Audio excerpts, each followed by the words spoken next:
ஒரு அரசியல் களத்துல ஒரு தேர்தல் களத்துல என்ன இதெல்லாம் பேசணுங்கிறது ஒரு வரமுறை இருக்கு. எல்லாருமே உணர்ச்சி வசப்பட்டு எப்பயாவது ஓரிரு வார்த்தைகளை பேசுவது ஒரு நியாயமான சில சமயம் நடக்கக்கூடிய ஒரு விஷயங்கள் தான். அதற்கு பின்னாக அதை அவங்க ரெட்ரோஸ்பெக்டிவா பார்த்து இல்ல இதை நாங்க தெரியாம பேசிட்டோம் மன்னிப்பு கேட்கறதான் அந்த மாண்பின் செயலாக நாங்க பார்ப்போம். இது மக்களால் தேர்ந்தெடுக்கப்பட்ட ஒரு சீஃப் மினிஸ்டராக எடப்பாடி பழனிசாமி இருந்திருந்தாருன்னா இதை நிச்சயமாக அவர் பேசியிருக்க மாட்டார். காலில் தவழ்ந்து ஒரு சீஃப் மினிஸ்டர் ஆயிருக்காரு பாத்தீங்கன்னா. சோ அத மாதிரி தேர்ந்தெடுக்கப்பட்டவர் இப்படிதான் பேசுவாருங்கிறத நம்ம நிச்சயமா எதிர்பார்க்க முடியும். காலில் தவழ்ந்து வந்தவருக்கு ஒரிஜினல் அரசியல் தெரியாது. ஏன்னா அவர் மக்களை ஃபேஸ் பண்ணதில்லை, பெண்களை ஃபேஸ் பண்ணது கிடையாது பப்ளிக் லைஃப்ல. ஸோ திடீர்னு எங்கேயோ அந்த சேர்ல சீட்ல உட்கார்ந்துருக்க காரணத்தினால அவருக்கு தெரியாது.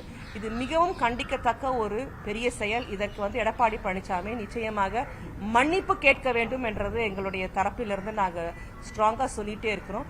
இது தமிழ்நாட்டு பெண்களை மட்டும் கிடையாது, அவருடைய சொந்த செல்ஃப் ரெஸ்பெக்டையுமே அவர் ரொம்ப குறைச்சிக்கிறாரு. சேற்றவாரி வீசலான்ற தொட்டு எந்தவனா பண்ணலாங்கிற ஒரு விஷயம் கிடையாது.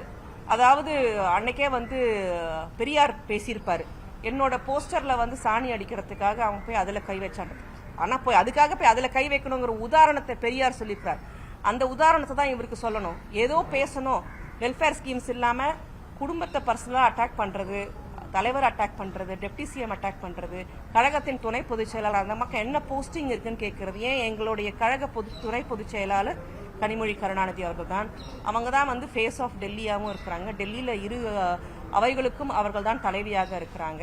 அவங்க அது மட்டும் இல்லாம ஒரு இலக்கியவாதி, ஒரு கவிஞர். அவங்க இவ்வளோ ஒரு ப்ரொஃபைலை வச்சுட்டு இருக்க அவங்கள பத்தி கூட அவங்களுக்கு புரியாத ஒரு தரா இருக்கிறார்னா அவருக்கு தோல்வியின் பயத்தின் உச்சத்தில் இருக்கிறார் என்பதை தவிர இதுல வேற எந்த புரிதலுமே நம்ம எடுத்துக்க முடியாது.